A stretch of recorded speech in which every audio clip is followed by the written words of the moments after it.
Now let's go. The 10 qualities of a disciple. Jesus asked his disciples, saying, "But who do you say that I am?" And Simon Peter answered, he said, "You're the Christ, the Son of the living God." And Jesus answered and said to him, "Blessed are you, for flesh and blood has not revealed this to you, but my Father who's in heaven. And also I say to you that you are Peter, and on this rock," remember what that rock is. It's the rock of revelation that Peter just got. That Jesus is the way, the truth, and the life, that he's the Messiah, the Son of the living God. He said, on that kind of rock I will build my church. And that kind of church, the very gates of hell will not be able to prevail against. And I will give you the keys of the kingdom of heaven, and whatever you bind on earth will be bound in heaven. Whatever you loose on earth will be loosed in heaven. Aren't you glad for the power of prayer? And the binding and the loosing has to do with utilizing God's word in prayer and in everyday affairs of life. Now, from that time, Jesus began to show to his disciples that he must go to Jerusalem and suffer many things from the elders and the chief priests and the scribes, and that he was ultimately to be killed and then raised again on the third day. Then Peter took him aside and began to rebuke him, saying, "Far be it from you, Lord. This shall not happen to you." Peter said, "Not on my watch. I will never let that happen to you." And then, but Jesus turned and said to Peter, "Get behind me, Satan. You are an offense to me, for you are not mindful of the things of God, but of the things of men." Then Jesus says to his disciples, "If anyone desires to come after me, let him deny himself and take up his cross and follow me." So I want you to see those directives there. Deny himself or herself. Take up their cross. The cross wouldn't be thrown on us. We've got to take it up. And then we've got to follow. You understand that when you follow somebody, you could follow them from a foot away, or you could follow them from a mile and a half away. Which kind of Christian are you going to be? Whoever desires to save his life, going to lose it anyway. Whoever loses his life for my sake, will find it. Again, he's not talking about being martyred on a mission field. That may be one expression of this. But when he talks about losing our lives, that means giving it to him and giving him our hopes and our dreams and our plans and our agenda and living our life for him. He says if you live that kind of life, putting him first, you will find what real life is supposed to have been and what that involves, spiritual life. Jesus said that even if a person could save their own life, preserve their own life, do their own thing and all that kind of stuff, and if they chose to go that way, thinking that as long as I come to church and own a big Bible, it's all good, Jesus asked a couple questions. He said, even if it were possible, what profit is it to a man or a woman if he gains the whole world, but in the process loses his own soul? Or what can a person give in exchange for their soul? So there's some serious teaching right there. Now I want you to notice that what is underlying there in this passage can only be really appreciated when you look at what came before it. What came before it was that Peter had a revelation, and then of course his emotions get the better of him, and he blurts out the fact that, Jesus, nothing's going to happen to you on my watch. And Jesus, of course, understands that although Peter meant well, it was the devil trying to get in and mess up the mission. Jesus' mission was to go to the cross. That's it. How many of you know that Jesus was born to be the Lamb who was slain from before the foundation of the world? When Jesus was born, he was born already with a destiny in mind, and that was the cross. That's it. There was nothing in between other than miracles and signs and wonders and preaching and all this kind of stuff. And then what? The founding of the church, the planting of the seeds of what would become the church. But Jesus himself, his singular mission in life was to glorify the Father. And the expression of that would be by going to the cross, shedding his blood, and redeeming and restoring that fractured, fragmented, broken relationship between God and man that sin destroyed, and to repair that. Right? What was lost by the first Adam was going to be restored by the last Adam. And that was the whole essence of it. And so, on the heels of these revelations, Jesus said, by the way, things are about to get hot. And if they're going to get hot for me, they're going to get hot for you. And so he goes into this strong teaching. Things are going to get hot. So if anyone desires to keep coming after me, it's got to be about more than free lunches and paying our tax bill from the mouth of a fish. See, he got serious here. And he said it's time to get serious now, because serious days are about to fall on us all. Very intense. Now, the passage that we looked at on our first session on this topic was Matthew 28, where Jesus said, go into all the world, preach the gospel to all creation. And then he finishes that passage by saying, and making disciples of all nations, and then baptizing them, etc., etc. And so all throughout the New Testament, and certainly in Matthew 28 and Mark 16, the two Great Commission passages, right? Go into all the world kind of passages. The whole idea was not trying to seek converts, but to follow that through in making disciples. Jesus said, make disciples of all nations, which meant don't just go somewhere, preach, and then leave. So that even if someone is inclined to give their heart to Christ, they don't know the first thing about anything. And when you go away, the devil's going to come like the birds of the air, and he's going to snatch that seed out of their heart. And their latter state is going to be worse than their former state. And let me tell you why that happens like that. Because when someone gets touched by the gospel, but they don't get followed up on, the devil will take that seed, and then the next time you go to talk to them, they're not going to want to hear anything. Because in their minds, they're going to say, I tried that stuff and it didn't work. Oh no, it would have worked, but the seed never got a chance to go in, and somebody never came alongside to water the seed and take care of it and make sure it was given sunlight and make sure that no rodents or critters got to it. That's called discipleship processing. It's not just enough to pass out tracts and let's go our merry way. Because the enemy will come and quickly take that seed back out. You read it, right? You read it in the parable of the sower. So all along the way, Jesus doesn't want mere converts. That's great. But he wants people to be discipled. So this leads us to a great question. Then what is a disciple? And look with me just in this shaded box very quickly. The word matites in the Greek means it's a learner, a pupil, a student, but it's this last definition that's the real clincher. The last sub-definition of the word disciple means one who diligently imitates their teacher. And I want to show you from history, not just the Bible, but even from history itself, that this is true and was always the truth. Just from a practical standpoint, the word disciple means it's a person who directs his or her mind toward a specific knowledge and conduct. Knowledge is one piece, but there's got to be a conduct that stays in line with that knowledge. So a disciple is a learner, is a pupil, but not just to gather information, but gathering it to effect a life change. Now, I want you, historically, when you look at the Greek philosophers that really had an immense part in shaping Western civilization as we know it, Socrates, Plato, and Aristotle, they all had disciples, even as secular fallen philosophers, they all had disciples. Socrates described himself ultimately as a disciple of this guy, Homer. What a name, huh?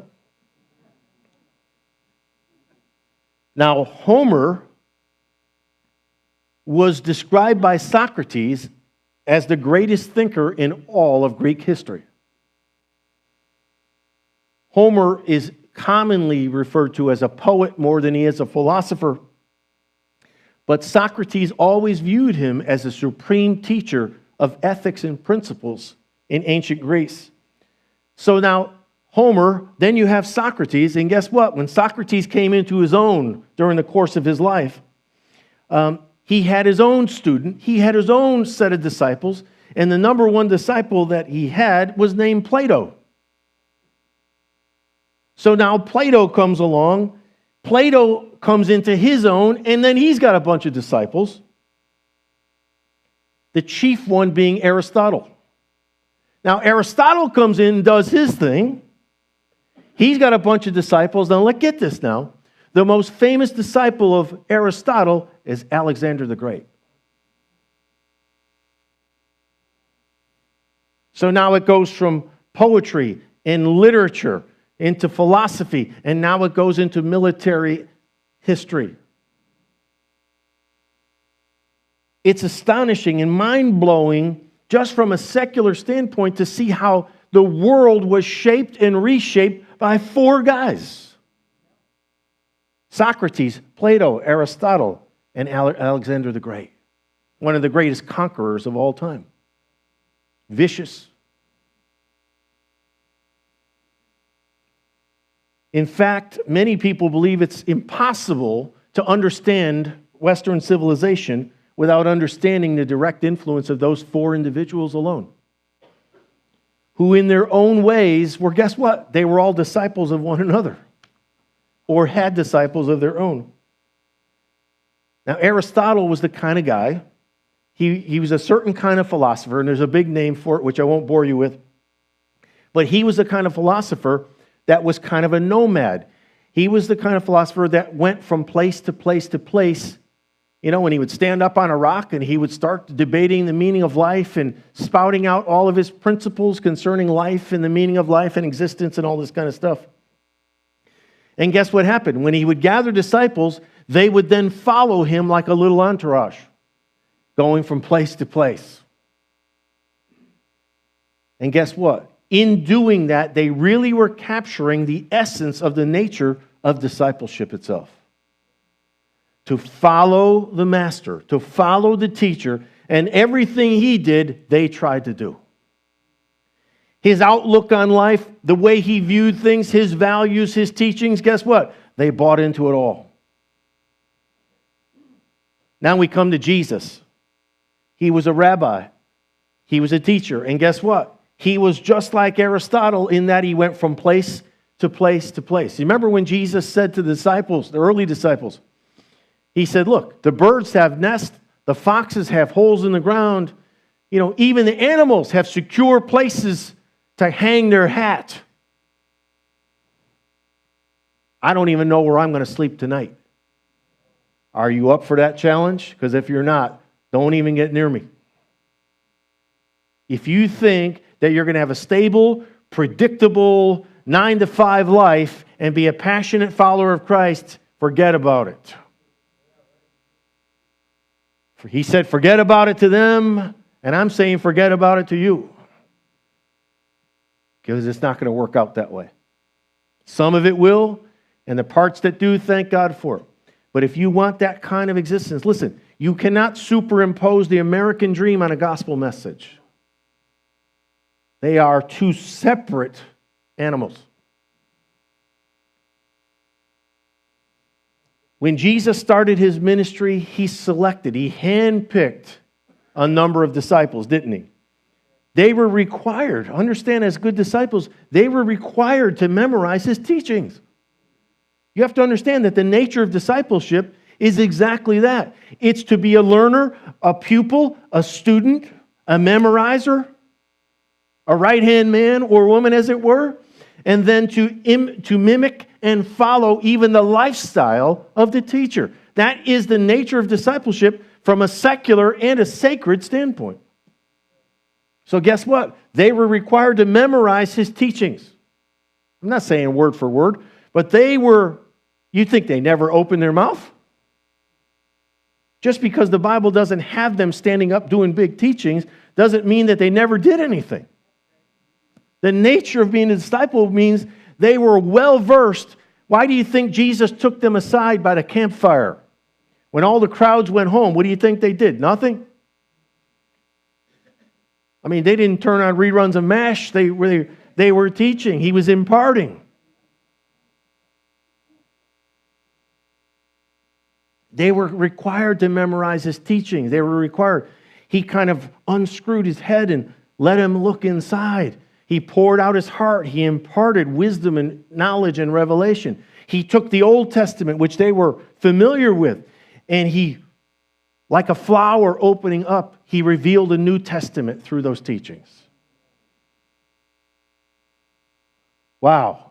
And no matter where he went, he said to them, you, 2 words, follow me. He didn't say when you get around to it. He didn't say do it if you feel like it. He said 2 words, follow me. Guess what's implied there? Because if you don't, it deals off. Because disciples have to follow the teacher, not the other way around. And it was a literal, real-life deal for them. They had to, in many cases, drop what they were doing. They had to drop their professions. They had to leave their families behind. They had to just drop what they were doing. Remember, Peter was a fisherman. Jesus comes along and he says, right, Peter, James, and John? He said, oh, by the way, follow me and I'll make you fishers of men. And immediately they left their nets and they followed him. That's what the Bible says. Guess what? He said it, they obeyed it, and it set into motion the church. Doesn't take a lot of people. It takes committed people. He only started with 12, and that ripple effect is like a rock being thrown into a still pond, and it's still rippling out. You and I are part of that ripple. I'm saying drinking ripple. We're part of that ripple.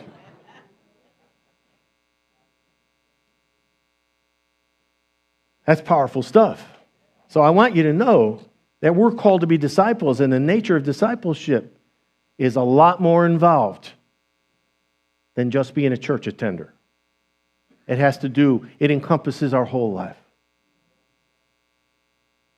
I want you to understand with me that if you grew up in religion, anybody here grow up in religion?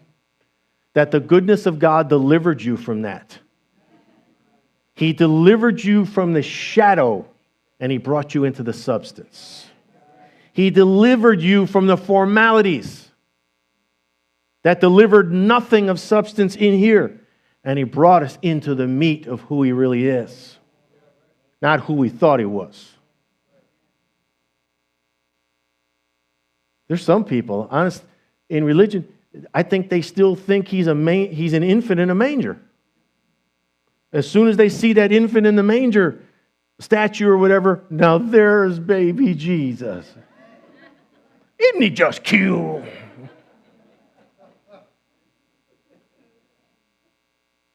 And it's this whole mentality that kind of gets swept into when you make graven images. But it's not accurate at all. You know what's accurate if you read chapter 1 of the book of Revelation? He's got eyes like a flame of fire. Hair white like wool. Out of his mouth comes a two-edged sword. Shining like the sun. And if you look at him before he tells you to, you're going to be dropped like a bad habit. And even when he allows you to, you're going to fall at his feet like a dead man. That's the Jesus that's alive and seated on the throne today. And that's the Jesus that every person's going to stand before.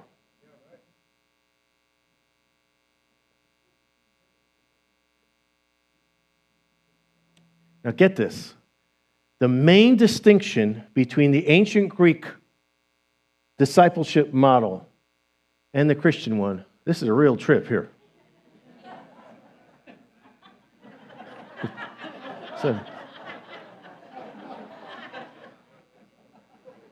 the main distinction between That secular model. And the biblical one is that when the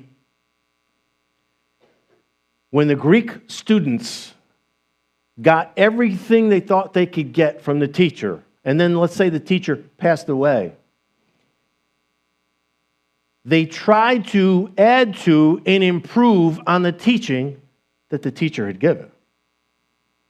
If you know anything about philosophy to this day, the nature of philosophy is very circular instead of linear.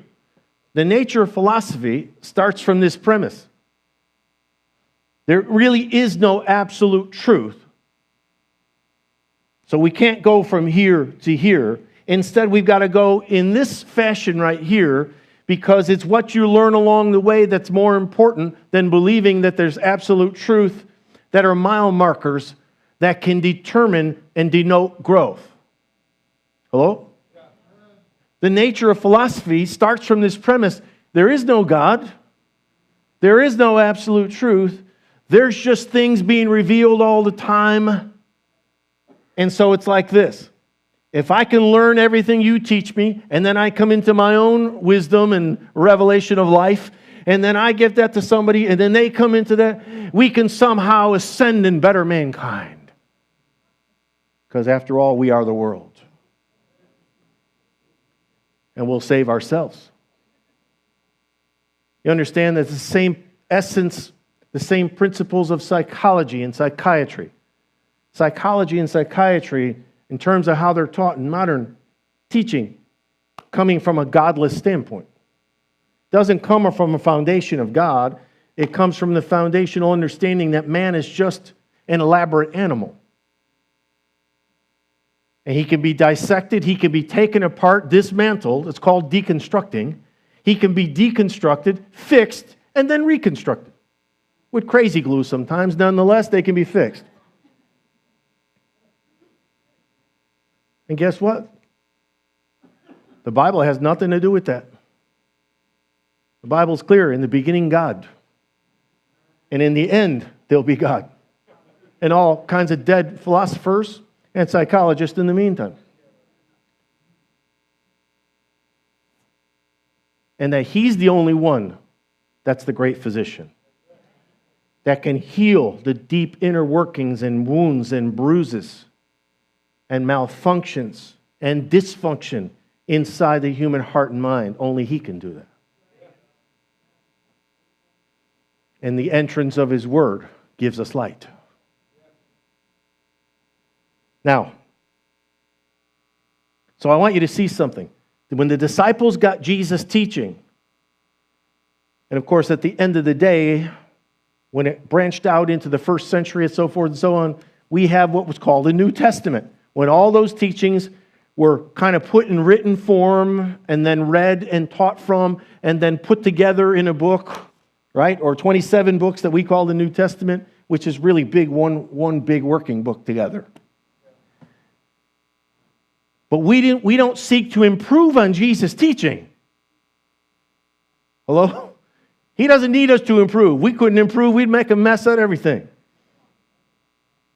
We take what He has taught and we try and walk out our discipleship for all the world to see, trying to become more like our teacher. We're not trying to improve on anything He said. He doesn't need improving. So we become disciples, and in turn, Jesus said, now, just like I did with my disciples, I want you to make disciples of other people. Now, two things are true and implied in that statement. Number one, you can't make a disciple if you're not one. And secondly, how can I make a disciple, and why would I even remotely be interested in that if I have no heart for evangelism to begin with? So I'll be messed up on both counts.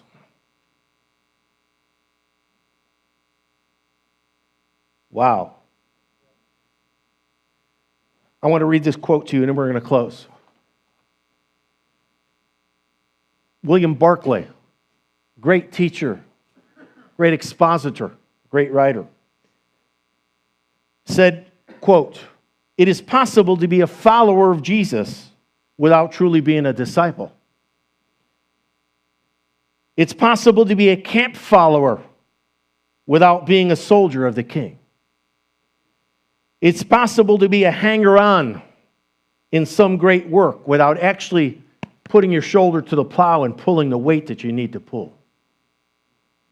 Once someone was talking to a great scholar about a younger man, and he said, "So-and-so tells me that he was one of your students," referring to this young man. The teacher answered devastatingly, now get this, "He may have attended my lectures, but he was not one of my students." Barclay goes on to say, there is a world of difference between attending lectures and being a student. It is one of the supreme handicaps of the church that in the church there are so many distant followers of Jesus and so few real disciples. It's amazing. That was written about 100 years ago.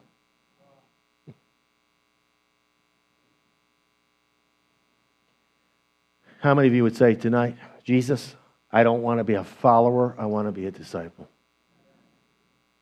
That's what he longs to hear. That's what he wants to hear from all of us. And it's amazing what he will give to a disciple. I want you to think about in Luke 10. He sent the 70 out 2 by 2, didn't he? You know the account, first 19 verses? He sent the 70 out 2 by 2. And he gave them power over devils. He gave them the power to heal. He gave them power to preach. He gave them power to lay hands on the sick. Guess why he gave them that power? Because they were disciples. He didn't give it to the hundreds and thousands of people that followed him. He only gave it to those that loved him. Can you imagine if you were one of these distant followers that was in it for what you could get? And then you saw them laying hands on the sick and you saw arms go, how can I get some of that? I'll close with this. I remember Debbie and I reading this. It was a cartoon, sort of a cartoon, a sketch. And this lady was singing, and she sang a beautiful song on this church stage. And it shows two people, obviously musical people. They were like, wow, wasn't that a beautiful song? Didn't she do so great? And the other person said, yes. Now just imagine what that would sound like if she were broken. Let's stand together.